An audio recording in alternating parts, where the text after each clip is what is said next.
Okay, well, thank you very much. Kumusta tayo mga kaibigan? Ito po si Nico Fabian. Once again, nandito naman po sa programa natin, Nick Talk, The Real Talk with Nico. And today is July 5 na po, July 5th, no?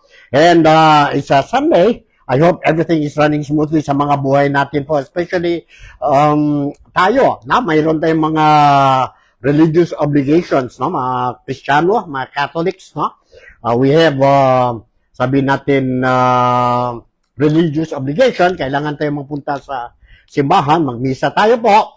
And I hope karamihan natin po, nagawa na yan po, religious obligation natin.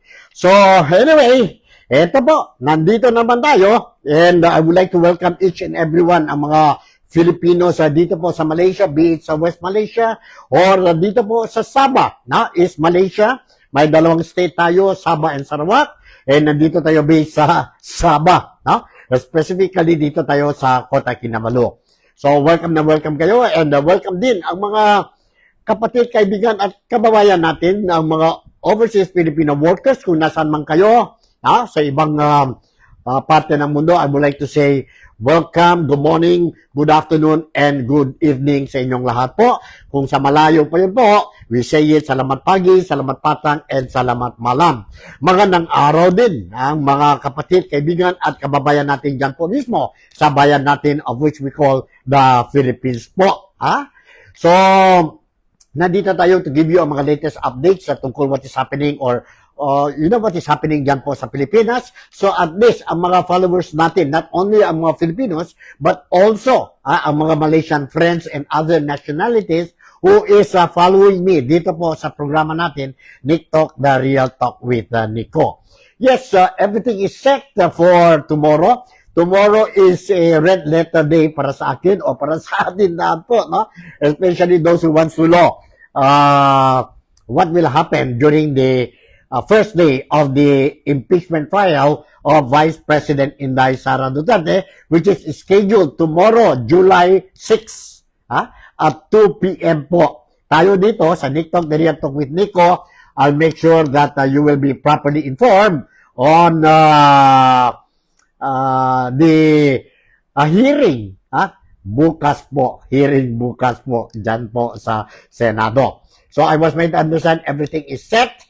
And I hope it will be, sabi natin, conducted smoothly. Wala masyadong problema po. And that will be every Monday, Tuesday, and Wednesday from now onwards hanggang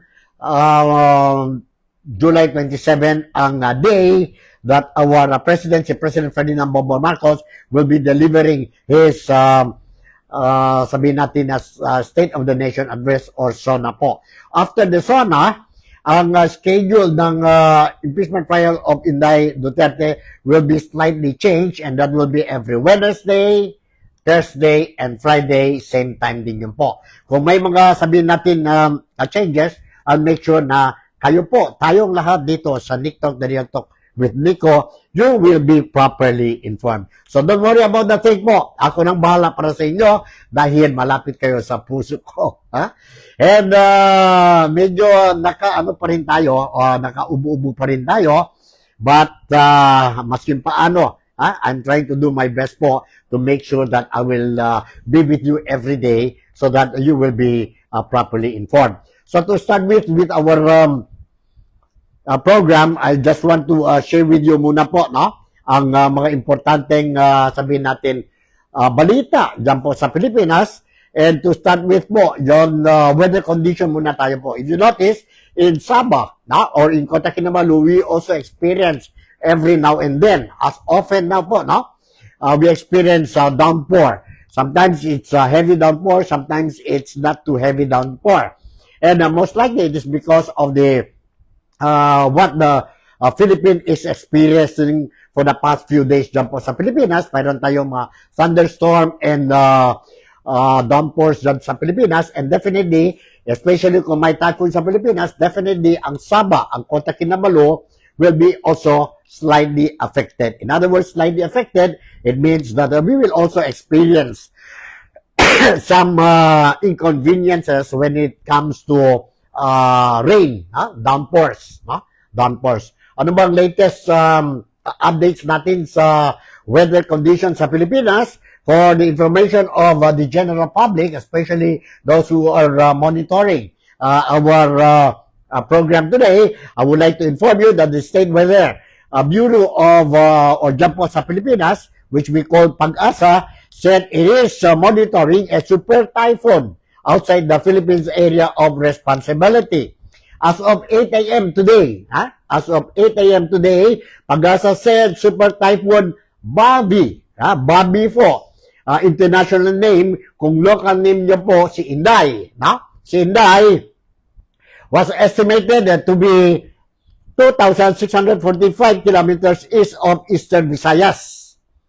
It is moving towards at 10 kilometers per hour or kph with a maximum sustained wind of 195 kilometers per hour.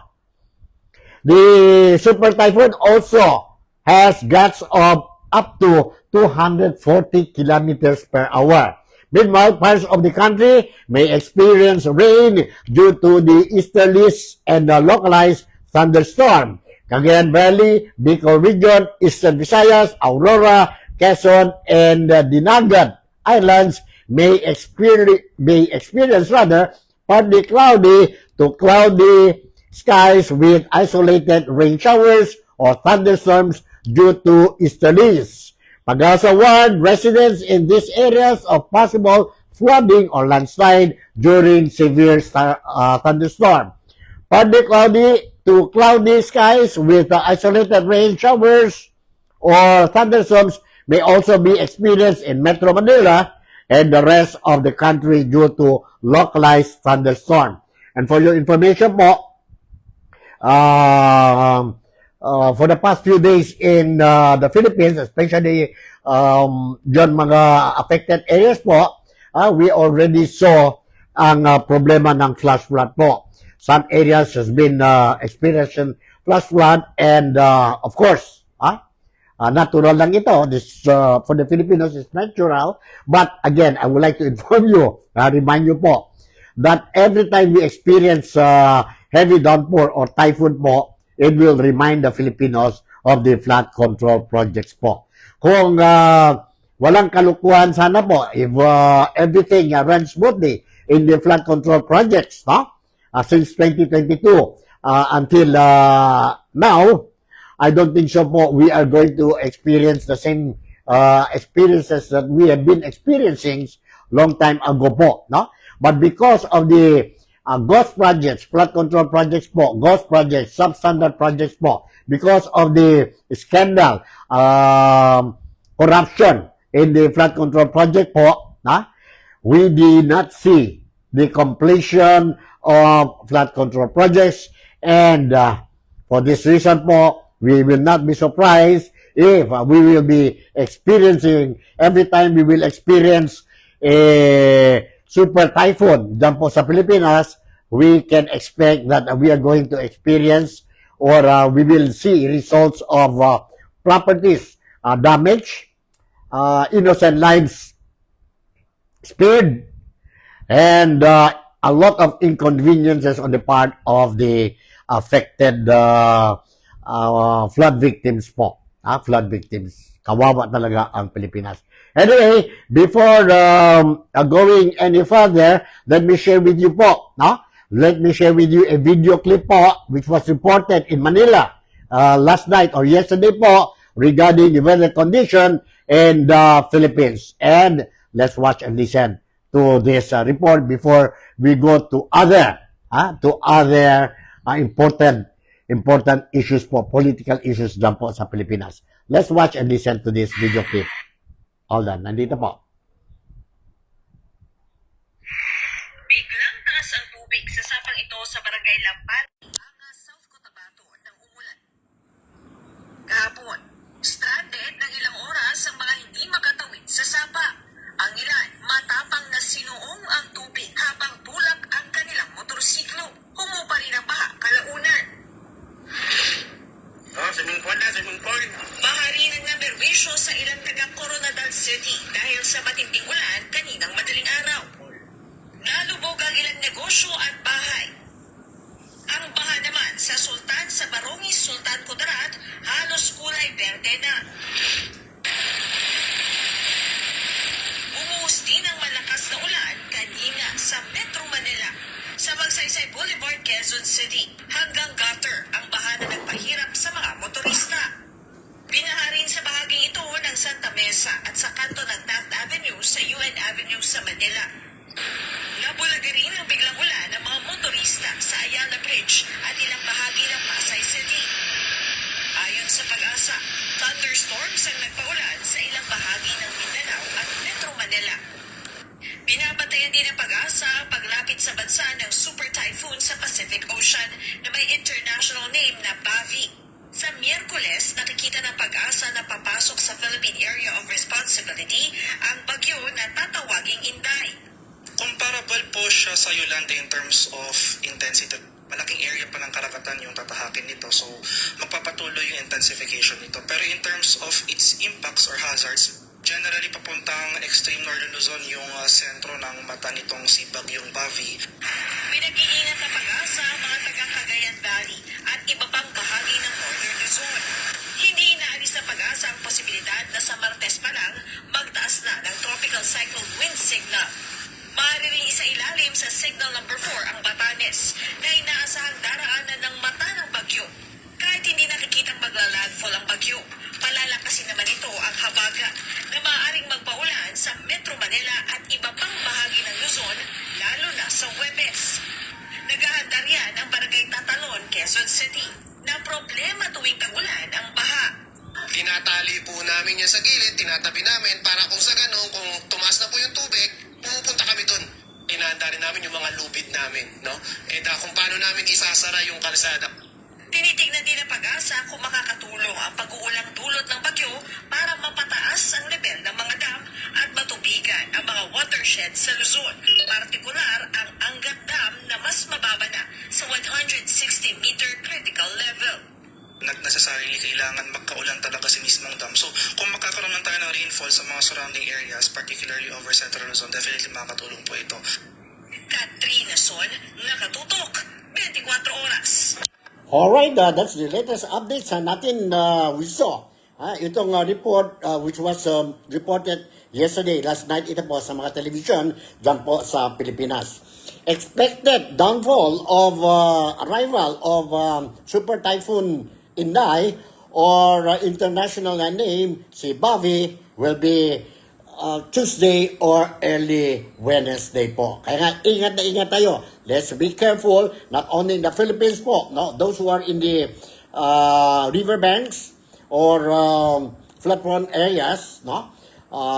Lower areas po, please monitor the rising water sa mga areas ninyo po, and please do not be stubborn when the local authorities advises you to leave your houses, no? For safety purposes po. Go to the evacuation center and the authorities concerned, local governments po, both the local and the national government will make sure that you will be properly, sabihin natin, ano ba yun, entertain? Or properly taken care of, no? Properly taken care of. Inconvenience yun po. Sana kung wala lang nangyari sa flood control projects po, I think you will not be leaving, evacuating for your own homes or houses po. But ganito na nangyari, what to do? We have to accept it.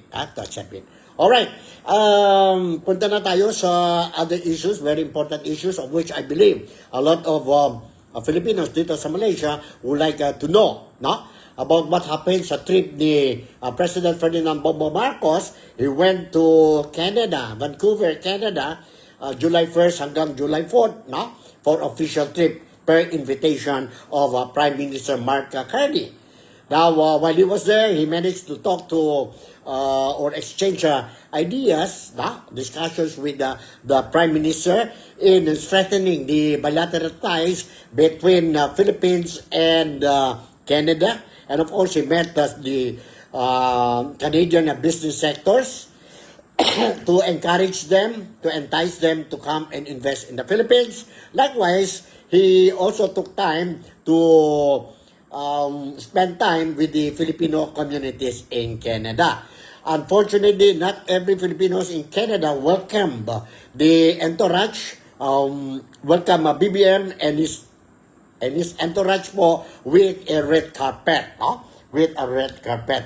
May mga demonstration po, rallies ginawa doon, and I feel very shameful, no? What happened. I hate to compare po, but during the time of former President Rodrigo Roa Duterte, every time he goes to foreign trips po, we are very proud and we are happy to see that a lot of people came down and anxiously welcome President Ferdinand Bongbong Rodrigo Roa Duterte. But this is not happening with President BBM or President Bongbong Marcos pa. But anyway, nandyan na yan po, nangyari na yan po.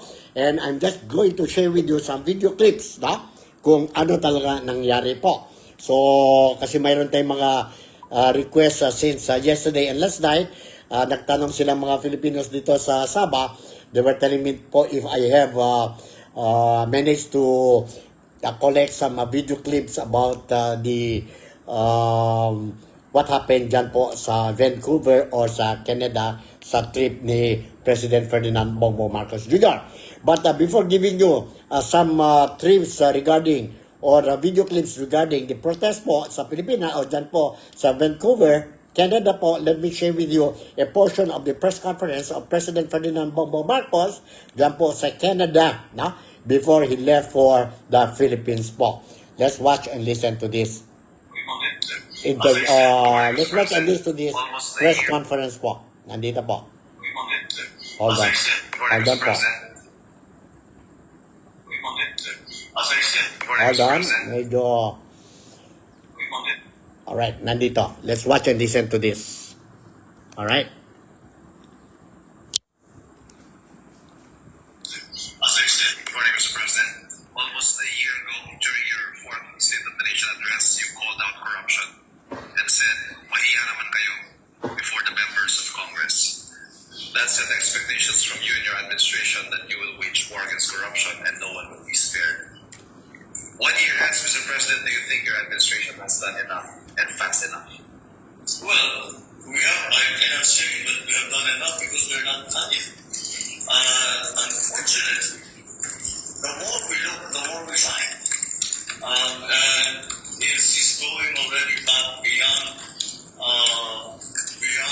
my administration, beyond my term. Do you remember, I think it was in 2018, already the minority floor leader in the House, Nonoy Andaya, already says that he had uncovered 300 plus billion flood control mess. And so when we look at what happened last year or the year before, then we can see that the pattern extends beyond 2022, back beyond 2022. And back to about that time, 2017, 2018. And at the time, President Duterte acknowledged that there were great problems in terms of the flood control projects. Wala namang nangyari. Having acknowledged it, he did not find accountability in anybody. So I guess that was left up to me. And so we are still doing it. We're still working on it. As I said, the more we look, the more we investigate, the more we find. This is I think you're all an experienced journalists. This is a deep-seated system of corruption that requires not only structural changes in the way government is run, in the way the budget is written, but also a change in attitude. Kasi ang sinabi ko na, mahiya naman kayo. Pag tinanong mo sa akin na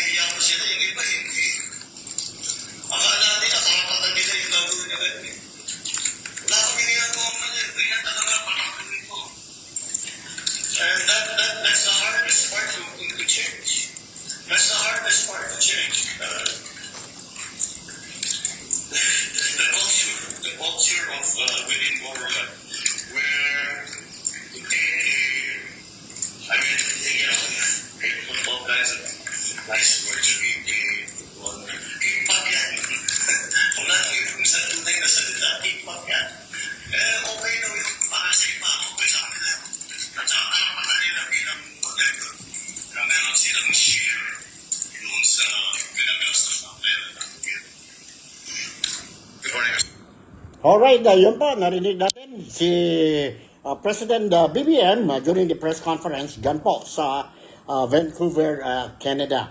And I was also made to understand and I read some news po na si BBM also advised Vice President Inday Sara Duterte to attend ang impeachment trial niya po starting tomorrow po, tomorrow, para at least she will be able to clear her name po, no? At smooth ang running ng impeachment trial ni Inday Sara Duterte. However, hindi tayo sigurado because even the law says, no, that hindi compulsory for Inday Sara Duterte to physically attend ang first day of the impeachment trial, no? First day of impeachment trial po. Alright? So, nandito na. I received another message. Sir, mayroon ba video clip tungkol sa rally? Okay, let me share with you. Since you really want to know or to see what happened sa rally po, dyan po sa Canada, now let me share with you itong video clip. Video clip dyan po sa Vancouver. Ang protest rally made by hindi naman lahat ng mga Filipinos, but mayroon din mga Filipinos. They showed their disappointment kay President Ferdinand Bongbong Marcos, how he is running presently the country po. And nandito na po. Let's watch and listen to this video clip. Hold on. Alright, nandito. This is the request coming from our followers. Sa umano, ang delegasyon. Nagsagawa nga ng protesta ang mga Pilipino community dito sa Vancouver, Canada upang mapanagutin si President Bongbong Marcos sa naging problema ng korupsyon sa bansa. Dala ang placard at natatapang na pananalita. Hindi na pigilan ng distansya ang mga kababayan natin sa Canada upang isigaw ang kanilang pagkadismaya sa kasulukuyang administrasyon. Sa harap mismo ng World Trade at Fairmont Hotel sa Vancouver, nagsagawa ng kilos protesta ang mga Pilipinong residente rito, kabilang ang grupong DDS Maisog Vancouver. Ayon sa mga demonstrador, hindi nila masigmurang mga balita ng korupsyon na nangyayari sa sariling bayan habang nagpapakasasa umano ang delegasyon ng pamalaan sa mga mamahaling hotel sa ibang bansa. Ginagawa namin itong rally na to because hindi na namin masikmura kung anong nangyayaring mga corruption at katigwalian sa Pilipinas. Wala man kami sa Pilipinas, pero dito sa Canada, hindi namin papayagan na naglalamierda at nagpapakasaya itong habang naghihirap ang buong Pilipinas. Kabilang sa mga pangunahing binitbit na isyu sa protesta ay ang kontrobersyal sa trilyong pondo para sa flood control project at ang umano'y panggigipit ng administrasyon sa mga kritiko nito tulad ni Senador Rodante Marcoleta. Giit ng ilang nakapanayam na matagal nang naniniraan sa Canada, karapatan ng mga Pilipinong nagpapadala ng remittance at nagpabayad ng buwis na malaman kung saan napupunta ang kaban ng bayan.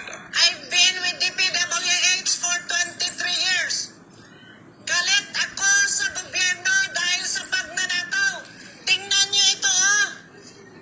It is a total of 1.6066 trillions na punta sa iba-ibang walang kwentang ginagamit na pera.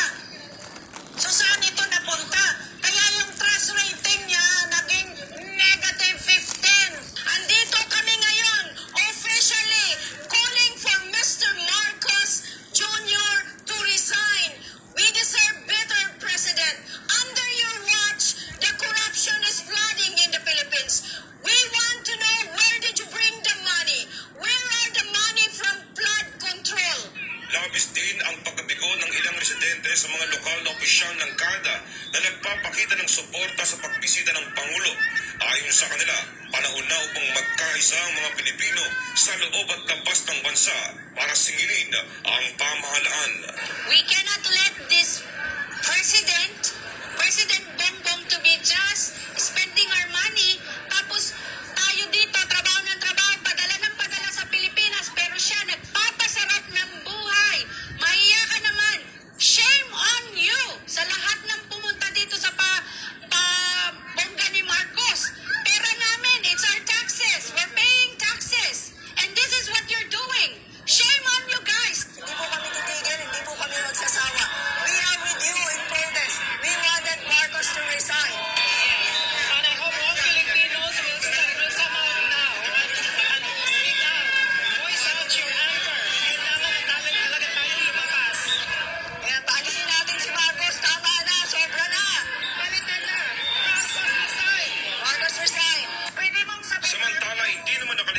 PCO Yusek Claire Castro mula sa patikos at pagkadismaya ng mga Pilipino sa Canada matapos itong sundan ng mga rallyista.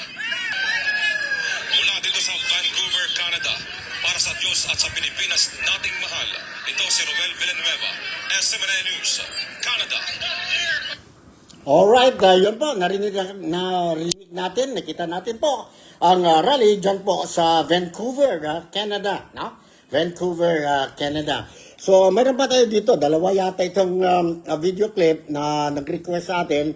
One of the video clip I'm going to share with you po, ito po, yun sa Jollibee, Jollibee outlet, where si BBM together with the Prime Minister of Canada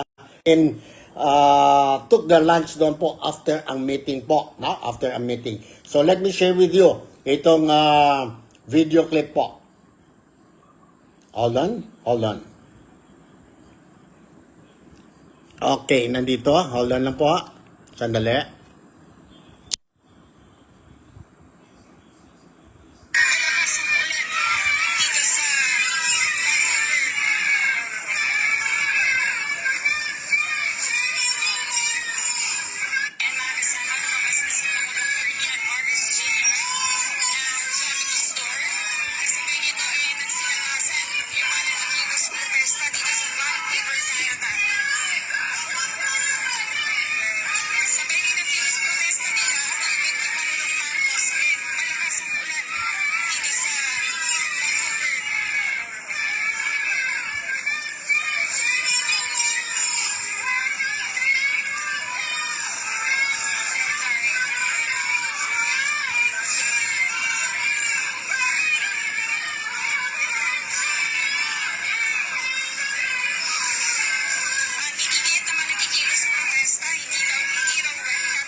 Alright, yun po, a portion of the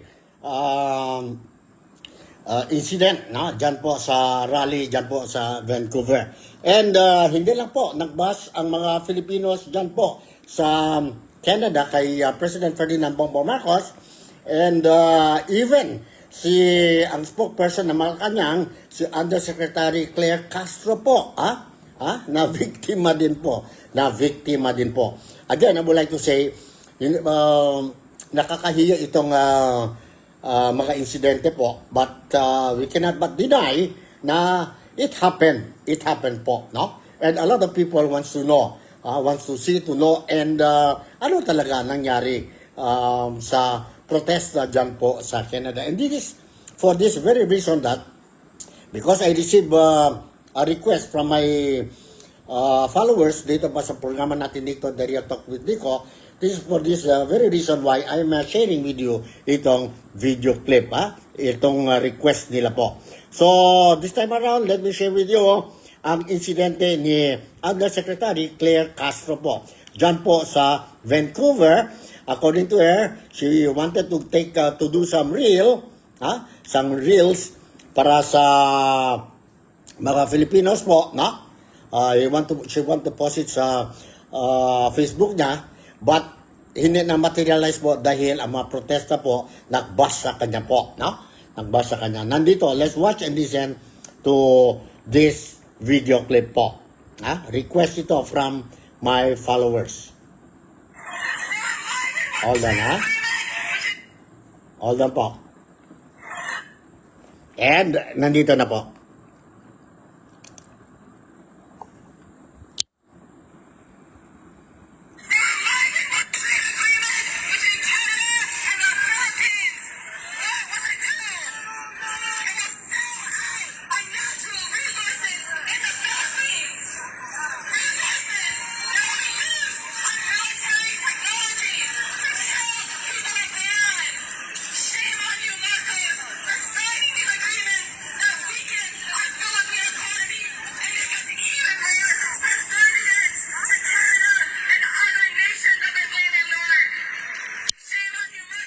Alright, medyo na mali yata tayo po. Let me share with you ang video clip. Saan na yun? Video clip, ha?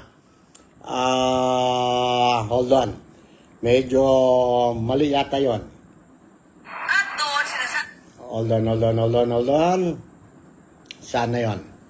Aha. Hold on, saan na yun? Oh, hindi ito. And,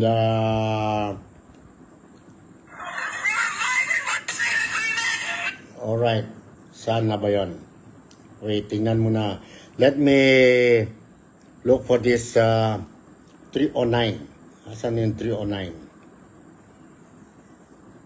Okay, medyo 309. Alright, saan yung 309? Yeah, kanina ito na yun. 309 na ito eh. Hold on po. Medyo nawala yata tayo dito. Anyway, alright, yun po, si Undersecretary Claire Castro also became victim of this, hindi naman victim po, no? But, naano din ang mga protesters dyan sa mga Filipino sa Canada po. And ito ang reaction niya po. Ito ang reaction niya. You hold on, ha? Ito ang reaction niya po. at doon, sinasabi Okay, nandito po. Later on, I'll try to look for itong yon na video clip ni Claire Castro. But anyway, reaction muna tayo. niya na, sumigaw na siya. Ano yung nangyari kanina na sa ngayon nag-viral itong video ninyo dito sa Vancouver? Actually, gumagawa sana kami ng reels para dito sa event na kung saan bumisita ang ating Pangulo sa Canada. So gumagawa kami ng reels, tapos may lumapit sa amin na Pilipino. So, ngumiti ako, tinanong niya ako si Yussi Claire, sabi ko, yes. At doon, sinasabi niya na, sumigaw na siya, you ask your president to resign. So, kinuyog na kami, samantalang, kung tutuusin, kami nagtatrabaho. Hindi kami babakasyon dito. We're just doing our job, pero nahinto yun. Hindi na kami nakapagtapos ng aming pag-shoot ng reels dahil nga may mga Pilipino ganito yung ugali. Pero hindi ko alam kung saan sila grupo, pero yung naratibo nila, yung tipong BBM resign. Yung naratibo nila ay maleta. Yung naratibo nila magnanata. So, at sinabihan ako ng pangit. Sabi at sinungaling. So, nung sinabi nilang pangit daw ako, piling ko sila yung sinungaling. So, may mga ganyang tao. May freedom of expression tayo, pero hindi naman kailangan maging bastos. Pilipino kayo, hindi naman ganyan na ugali ng mga Pilipino eh. How did you feel about that? Did you feel threatened at any point? At that time, dalawa lang kasi kami. Yung Director Robertson, kasi nga siya yung kumukuha sa akin. Siya yung kumaga, sa kanya yung hawak yung camera. So, threatened? Siguro in a way, kasi dalawa lang kami. Hindi ko alam kung malalakit sila or what. Kasi parang, siguro yung grupo naman nila, parang, kung sino man yung initulo nila, parang sanay sa violente. Yung magiging violente. So, syempre hindi namin alam. Buti na lang, thank God, na pagtawid kasi namin, hindi namin alam na may mga police officers.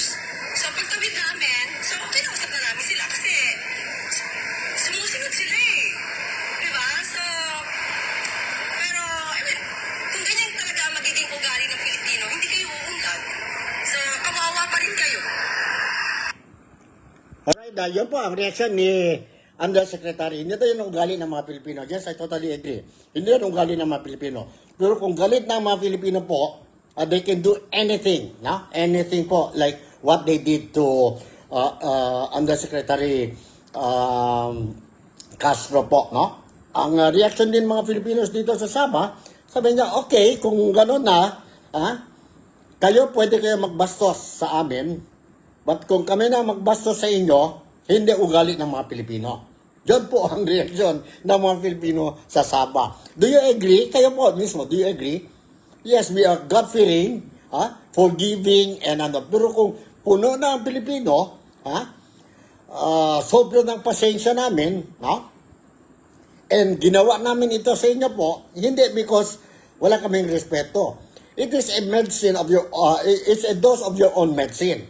You did not respect us, ang gobyerno did not respect ang mga tao, you did not respect the public, no? You stole money from us, left and right.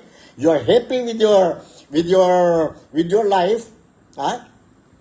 You don't tell us the truth. Kaya nga, in response, in reaction, ang reaction po, because in every action, there is a reaction. Ngayon, ginawa yun ng mga Filipino, ha? Buti lang yun po sa Canada. What if, maglakad si Claire Castro dyan po sa Pilipinas, sa mga malls, I think it will be worse. Worse than what he or she experienced dyan po sa Vancouver, Canada po. So, it's a lesson to be learned, no? To si Yusek Castro, dahan-dahan po, because a lot of Filipinos do not like ang style mo, the way, instead of informing the public of mga notisya po na kailangan ang mga tao to know, everything is you're putting the blame on the Dutertes, which is hindi naman lahat ng mga Filipinos supporter ni mga Duterte po, no? But the way you are doing things, karamihan ng mga Filipinos, Madam Castro, no? We are not happy with the way you are playing your role as the spokesperson in Malacanang. Obviously, you are the attack dog of the president. Diyan po. That's how ang mga Filipinos is feeling para sa iyo ngayon po. Para sa ngayon. Unfortunately, I cannot find itong sandali. Nandito. Ito siguro ito po. Alright, nandito na po. The video clip of Claire Castro po, no? Sa Vancouver. Hold on, nandito po.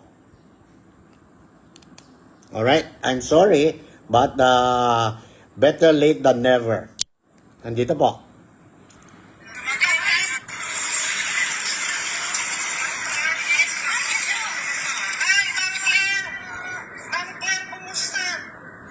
Pwede mong sabihan yung president natin?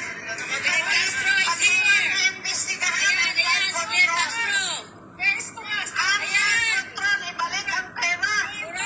Binibili nyo na lahat ng mga congressman, mga senador, at ang mga assistant. Mahirap kabayan nyo. Mahirap kayo sa pera ng bayan.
yun po. Yun ang mga request ninyo.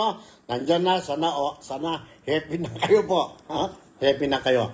But anyway, para sa akin, yes, ano man yan po, no?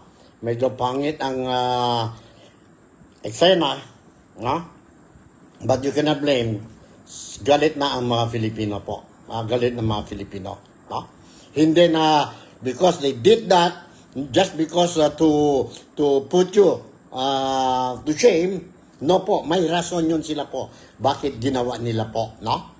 And I suppose yung galit nila po hindi lang dahil sa isang bagay po. Accumulated na yun po. And dumating ng oras na nandyan sila, and that's the only time wherein an opportunity given to these Filipinos po who are not happy to voice out ang sentiment nila.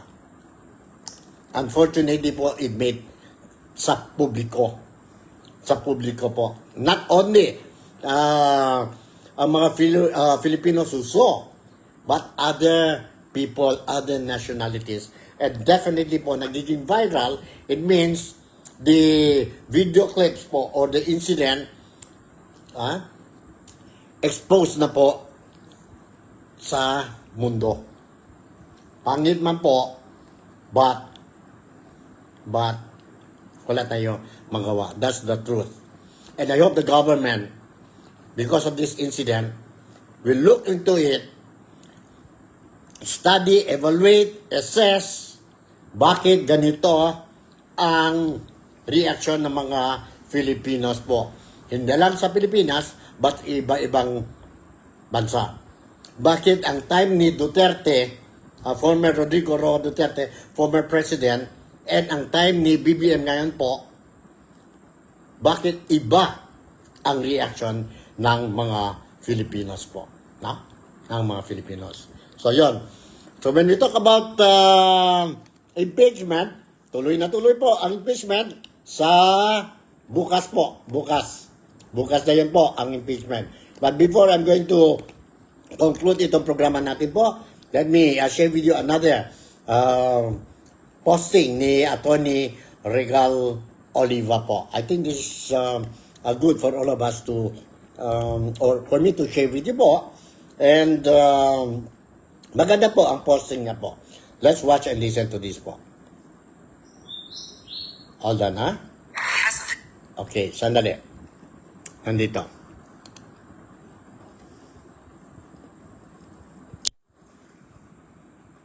This impeachment trial unfolds, one truth must remain above politics. Every senator who sits as an impeachment judge took two oaths.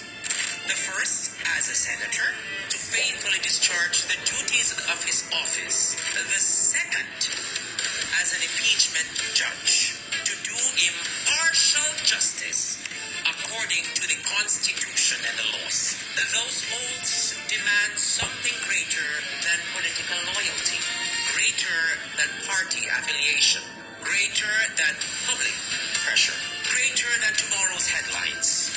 They demand fidelity to the Constitution. The Constitution does not ask senators to become prosecutors. Neither does it ask them to become defenders. It asks them to become judges, to listen patiently, to examine every witness carefully, to scrutinize every document critically, to separate allegation from proof, to distinguish constitutional accountability from political disagreement, and above all, to remember that impeachment is among the gravest powers entrusted by the Filipino people to the Senate.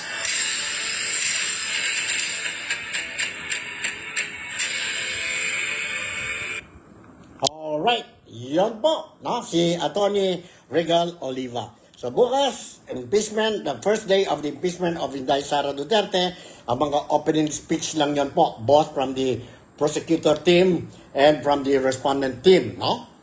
Respondent team. And wala pa po, I was made to understand that based on the news I received from the Philippines, tomorrow, yon mga opening statements nila and no witnesses will be presented.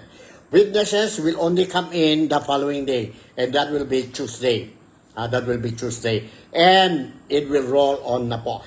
We were made to understand the estimated length of the impeachment trial of Inday Sara Duterte is more or less baka maabot ito hanggang September, October, no? September or October dahil I think 62 yata yun witnesses of the prosecutor while we have 30 from the respondent, no? From the defense team.